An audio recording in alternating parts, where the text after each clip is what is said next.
Hello, and thank you for viewing this webinar, Improving IEP Teams, Preparing for a Virtual IEP Team Meeting. This is a re-recording of a webinar presented by Peak Parent Center in January of 2021. My name is Ann Wilson, and I'm on the staff at Peak Parent Center. I work on our Alternative Dispute Resolution Project, which is a collaboration with the Colorado Department of Education. The goal of the project is to improve communication and collaboration among IEP team members to help prevent conflict. The hope is to reduce conflict by resolving disagreements earlier in the process. Peak Parent Center is a parent training and information center. We provide information and resources to parents. We are not a legal services agency. We do not provide any legal services or legal advice. So the mission of CDE's Alternative Dispute Resolution Project is to provide a funded support system and toolbox of options for all special education stakeholders in order to increase collaboration and improve relationships. Alternative dispute resolution in the form that we are using involves facilitation, and this is a promising practice that is being used in many states and has been increasing in recent years. It's not required under IDEA, so it may look different depending on what state you're in. And here in Colorado, we like to provide training so that everyone who's involved with special education meetings can learn more about facilitation and that it's available as an option, as well as some of the tools and skills that facilitators use. Today, we're going to talk about an overview of special education facilitation as well as TELE-FACILITATION. And then some things that we've learned through virtual meetings. And again, this will vary depending on your circumstances, but just some things to think about to help your virtual meetings run better. Some things about parent preparation, what you should expect to receive and questions to ask. And then we want to emphasize a focus on communication and relationships. So first, what is facilitation? Facilitation has been offered by Colorado's Department of Education, or CDE, since 2017. It involves an impartial facilitator, meaning someone who does not represent anyone at the meeting, none of the parties at the table. And they're there to support the process. They promote communication and participation by all. They're available for IEP and other special education meetings. It does not have to be a legally required meeting. It can be a team meeting to discuss a specific issue. It's a voluntary process, but requires agreement by both parties, meaning the parents and the school or district. And we find that whether a facilitator is involved in the meeting or not, using facilitative skills can make IEP meetings more effective. Since it's a relatively new process, a lot of people are not familiar with it, and we like to highlight what facilitation is not. It is different from an advocate representing one side or the other. Again, the facilitator is neutral. If you are a parent and you're interested in having someone who's really looking at your interests and really looking at your IEP, that could be in the nature of an advocate. It is not a mediator, and it does not create confidential mediated agreements, although both a mediator and a facilitator are both neutral. It's not a formal legal process, such as due process, and there's no third party saying one side wins or loses. So there's no judge or administrative hearing officer who will say who is right. TELE-FACILITATION is something that came about during the pandemic when a lot of meetings were being held virtually. And facilitation is available for all virtual meetings. The meeting is conducted like an in-person meeting, but except that it's on the virtual platform. The platform will be determined by the district. And then the facilitator will assist with agenda preparation. When the facilitator is at the meeting, they'll help establish meeting norms at the beginning of the meeting. And then the facilitator works to ensure that all have an opportunity to participate during the meeting. So some things to think about when you're having a virtual meeting. And some of these things apply to any meeting, whether it's virtual or not, but we want to set the stage for collaboration at the start of the meeting. It helps to start out with a focus on the student and kind of keep that perspective throughout the meeting. Assume positive intent of all team members. Try not to come in the meeting with preconceived ideas of how it's going to work. Respect and listen to all perspectives, and then be solution oriented and contribute to problem solving. For virtual meeting expectations, and this also will vary depending on the purpose of the meeting and what needs to be viewed by participants. But in general, all parties should have cameras on during the meeting. When possible, use gallery view so that the participants can all see each other. However, in an IEP meeting, there are a lot of reasons why you may want to have a document projected on the screen. A lot of people like to see the IEP and have it projected during the meeting, and so that changes can be made real time.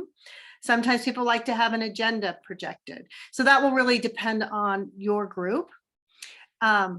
It's helpful to have microphones muted unless speaking. This prevents a lot of background interruptions and also helps prevent echoes.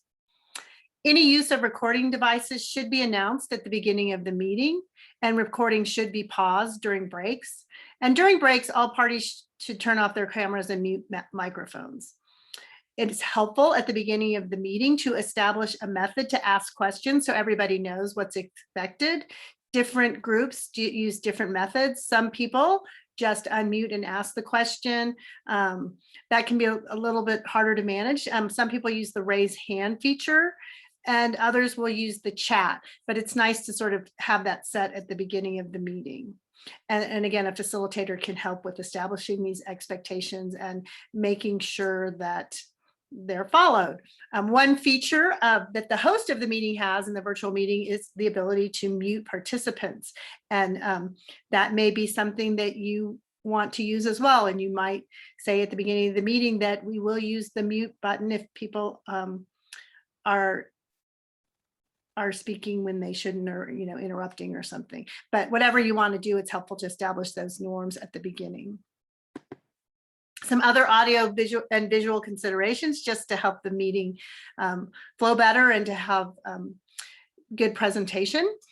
Again, though, we want to meet people where they are and understand that everyone has different circumstances, and a lot of times people don't have ideal circumstances to attend the meeting. Keep in mind that IEP meetings are confidential meetings, and so you should be in a private place. If for some reason you can't be in a private place, wear headphones to protect the privacy of the discussion. Remove distracting objects from the background. If possible, avoid sitting in front of a window or something that causes backlighting, because that will make you appear more as a silhouette or an outline. Try not to sit too close or too far from the camera. And while it's not always possible, try to find a location with a stable internet connection. For parent preparation, we know that parents are experts on their children and bring valuable information to the meeting. If you are a parent, it's important to keep track of your observations, and so that you can kind of bring those to the meeting. I often find as a parent that I kind of lose track of what happened 2 or 3 months ago. And so I'm often very focused on the what's happening currently. And sometimes it's nice to sort of have more information of how things have been going over time. So as well as you can, keep track of what's happening. This is of added importance if your child's attending school virtually, since the school staff will not be seeing the student in person. Document events when they occur, and find a method that works for you, whether it be keeping daily or weekly notes, keeping a log, writing in a journal, or just making notes on your calendar. Some people will like to make audio notes. It's kind of how do you keep track of things and what works for you. The parent role in special education meetings, we know under IDEA that parents are intended to be equal participants in team processes. They are mandatory IEP team members, and they are expected to be given a right a right to meaningful participation. The parents also protect the student's rights and contribute to the development of an IEP. However, it is the school's legal obligation to propose an IEP that provides a free, appropriate public education, or FAPE, as we call it. And then parents do have the right to object to the school's proposal. Again, through facilitation, our goal, though, is to work with the team and have the team come together and develop a plan that works. Parent input to the IEP is important, and that's something that it's helpful to get that in advance. Sometimes things get busy and the parent isn't asked for their input until the IEP meeting.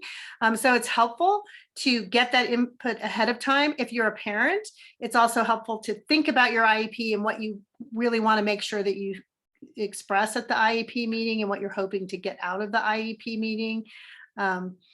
Sometimes I've talked to parents who they come to the meeting just, kind of open to what happens, but the more the parents can prepare about what concerns they have, what they're seeing at home, that can help. So this is a form that the ADR project has developed. It's a fillable PDF.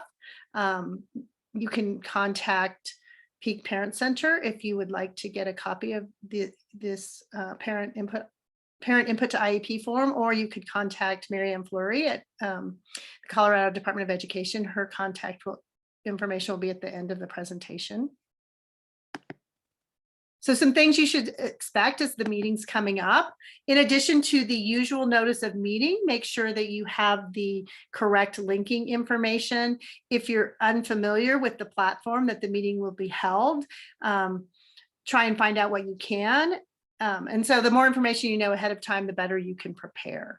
And then if you haven't received linking information, don't wait till the last minute to ask for it. Since we're not having in-person meetings, when we're meeting virtually, we don't have the opportunity to just pass out documents during the meeting. So reports and drafts need to be sent to participants prior to the virtual meeting. And that's a practice that can be helpful for any meeting, just because a lot of this information is complicated. It takes some time to process. And so the more you have an opportunity to look over reports and documents before the meeting, the less time you have to spend doing that in the meeting. A meeting agenda and practices vary as to whether a meeting agenda is sent out before the meeting. That's something that if you use a facilitator, that will happen. But often the IEP is just used to guide the meeting. This is the FAPE continuum, which is a visual that facilitators use, and it can be a helpful visual for parents just to kind of keep track of where you are in the meeting. If you're in a virtual meeting, you could have that visual with you and just kind of see, okay, now we're at present levels. Next, we're going to talk about goals. So if you have a concern about services or accommodations and modifications, that will come up, and when we talk about services in the least restrictive environment. Meeting participants, we do still need to have a properly constituted IEP meeting, whether it's in person or virtual. And under IDEA, there are some mandatory participants and there are some optional participants. And we talk about this more in more detail in some other webinars. But just in general, the parents must always be invited. You would have at least one general education teacher unless the student doesn't have a general education teacher or is not planning to have a general education teacher for whatever reason. At least one special education teacher. By administrator, we mean someone who represents the district and is someone who can commit resources. A person who can interpret the evaluations so that what the services that are planned fit with the student's needs. And that person may vary depending on what evaluations you've had. And then optionally, you can have others with knowledge about the student.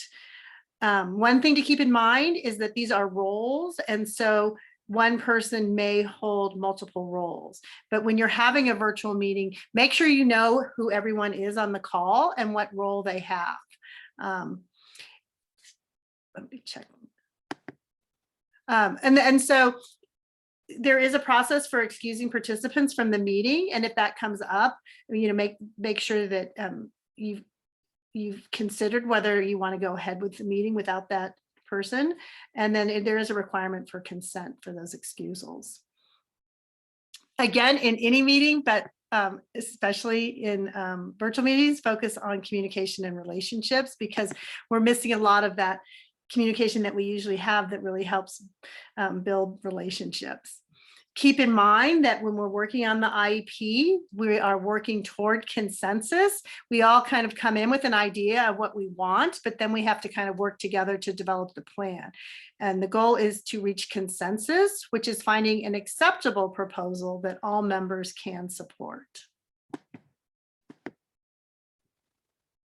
Again, to promote effective communication, remember that the many different perspectives, consideration, and views are necessary to develop a plan of supports, and that is why the IDEA has all the participants in the meeting. Listen for the purpose of understanding. We often, there's so many factors that affect how we listen. Sometimes we're listening to respond. A lot of times IEP meetings feel like there's sort of time pressure, and sometimes we're trying to move things along, and then that can interfere with listening. So kind of keeping that open mind and trying to focus on understanding can help with communication and relationships. Keep the team's focus on the needs of the student and stay forward facing. And by that we mean, you know, we're continuing to work with making a plan to help us move forward. Sometimes there are things that have happened in the past that are important to discuss, but the goal is to take from that, what can we learn and how can we address that problem going forward. So just to review some key themes, be aware that telefacilitation is an option as well as facilitation. Become familiar with the virtual platform that your district uses. As a parent, prepare for the meeting. Think about what you want to get out of the meeting. Think about what the important goals you have. And ask questions if you don't have the information you need.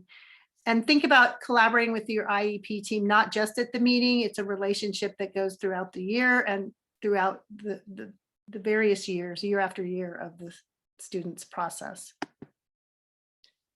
This is just a facilitation continuum to let you know of the different ways to engage with the ADR project. We do have training such as this one, and for anyone to learn more about the project and the skills and resources. Many districts have developed capacity in facilitation by training through CDE. So you can check with your special education director to see if facilitation is an option in your district. And then there are impartial statewide facilitators available through the Department of Education. You can go to the Department of Education's alternative dispute resolution page, and there's a red button on the sheet where you can request an IEP facilitator. When I'm looking for the page, I search CDE ADR and I get there, but try CDE and alternative dispute resolution if you're like me and I have trouble keeping track of links. The process is that either the parents or the school or district can make the request, but both parties must agree. You don't have to agree before you make the request, but it is courteous to let the team know, hey, I'm interested in trying this process. After a facilitator is assigned, the facilitator will contact the district and parents to develop a mutually agreed upon agenda. And then before the meeting, there's an agreement to participate in IEP facilitation, which is signed by both parties. And I must admit that I'm not sure how that's being handled during the virtual meetings. Some additional resources, the CDE and Peak Parent website both have resources on the Alternative Dispute Resolution Project. On Peak Parent Center's website, we have a lot of archived webinars related to the project, and CDE has a lot of information. Another great resource is the Center for Appropriate Dispute Resolution and Special Education, and we've highlighted some resources from their website here. We have additional trainings and webinars on our website that you can view. And the statewide facilitators also provide office hours if you're interested in coaching on some of the skills. And you can get the link on the CDE website. I believe they're held Tuesdays from 4 to 6, but that time may have changed. So to get the most current time, check the CDE website. And as I mentioned, Mary Ann Fleury is the Alternative Dispute Resolution Specialist at CDE. Here is her contact information, and she's a great resource to get more information about facilitation. Or if you're considering facilitation, but you're not sure, she can be someone that you can contact to find out if it might be right for your situation. In general, they like to have at least 2 weeks notice before the meeting, but if you have a meeting, don't hesitate to contact them to find out if you're not within that time frame. So thank you, and I hope you've learned more about the Alternative Dispute Resolution Project. My name is Ann Wilson, and if you have questions, my email is awilson@peakparent.org. Thank you.